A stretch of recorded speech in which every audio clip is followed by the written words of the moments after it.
From a group of divers forced to survive on the open water to a young woman who drowned on her honeymoon, here's what happens when scuba diving goes wrong.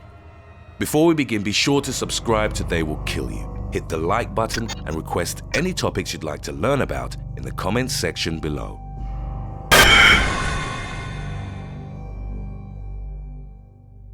Number 7. Japanese divers. In 2014, a group of 7 female Japanese scuba divers set off from the coast of Bali in serene weather conditions. The group was led by Bali-based instructors Saori, Furukawa and Shoko Takahashi. As they were exploring the area, a storm struck, seemingly without warning. Heavy rainfall and strong winds separated the group from their boat and trapped them in a whirlpool together. One of the divers, 59-year-old RITSUKO MIYATA, drowned and instructor Takahashi became lost at sea. Furukawa and the remaining 4 survivors were left drifting on the open water. They got through the first night in the ocean by drinking from passing coconuts and trying to keep each other awake. At one point, Furukawa swam away from the group and tried to intercept a tugboat, but didn't manage to get close enough. The current was too strong and she got separated from the others. 3 days after their ordeal had begun, Furukawa and the other 4 women were rescued. They were found on a large coral reef off a small island called Nusa Penida, almost 19 miles from where they had started their dive. Even though they hadn't had anything to eat and had only drank rainwater, all 5 women survived. Number 6. Jacob's Well. Located northwest of Wimberley, Texas, Jacob's Well is one of the most dangerous diving spots in the US. So far, it has claimed at least 8 lives. With an average depth of 120 feet, the spring is part of an underground drainage system known as a KARST. The mouth of the spring is a popular swimming spot. However, for those interested in scuba diving, it's the entrance point to a complex underwater cave system.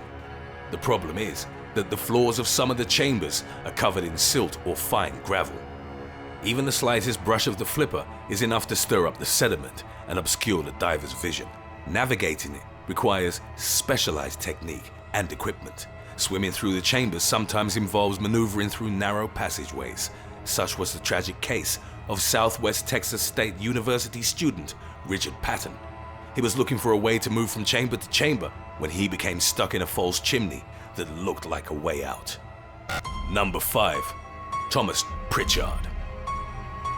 Scuba diving accidents are a tragedy regardless of how they occur, but perhaps the worst scenario, especially for a diver's family, is when they simply vanish. In 2015, Tom Pritchard had almost 1,000 dives under his belt when he became part of a team that dove to the wreckage of ANDREA DORIA. The ship had sunk in 1956 after colliding with the MS Stockholm in one of history's best-known maritime disasters. The wreck site soon became known as the Everest of wreck diving, due to the number of divers' lives it has claimed. The wreck has been slowly collapsing for a number of years, with its top resting at 190 feet. Pritchard was tasked with attaching a mooring line to the wreck. When his team surfaced, they noticed that Pritchard was no longer with them. The captain of the ship that had brought the team to the site didn't let the divers go back after him, fearing for their safety. The Coast Guard swept the area, but Pritchard's remains were never found. To this day, nobody knows what happened to him. Number 4. Bushman's Hole. In October 2004, at Bushman's Hole in South Africa, friends Dave Shaw and Don Shirley broke 4 deep diving world records after reaching the cave's floor, almost 1,000 feet beneath the surface. More people have walked the surface of the moon than have dove to such depths. Special technique and highly complex equipment must be used to ensure that the divers survive the incredible amount of pressure. They must follow a rope or a guideline and make regular stops during their descent so that they don't suffer from decompression sickness. During their first dive at the bottom of Bushman's Hole, Shaw's illuminated torch revealed a body embedded in silt. It was South African diver DEON, who had lost his life to the cave's depths 10 years prior and whose body had remained missing. However, it was too dangerous to recover his remains at that time, so they turned back to the surface. After several months of preparation, in a high media event and accompanied by a documentary film crew, Shaw and Shirley made their attempt to retrieve Dreyer's body. Tragically, This would be Shaw's final dive. Video footage from the camera mounted on his helmet showed that since their previous dive, Dreyer's body had become loose. Shaw grappled with the body as he struggled to put it in a bag he'd brought with him. At one point, the head came off and peered directly into the camera with its blackened goggles. As he got tangled in the line, Shaw's breathing became faster and labored, allowing more carbon monoxide to fill his lungs. His movements became slower until they ceased entirely. As Shirley approached the bottom rendezvous point with Shaw, he saw an immobile light at the bottom. He knew something had gone wrong, but experienced a problem with his own equipment and knew he had to return to the surface. Then, at about 165 feet, a helium bubble exploded in Shirley's left inner ear, which made him lose his balance. Even though he was completely disoriented, Shirley somehow managed to grab the line as he was spinning into the void. His ascent took more than 12 hours, which he spent in a fog of nausea and exhaustion, but he survived the dive. 4 days after the tragic loss of Dave Shaw, the line was pulled from the cave. The divers were only expecting to retrieve equipment, but then they saw Shaw's body, and tied to the line, they found Dreyer's body as well.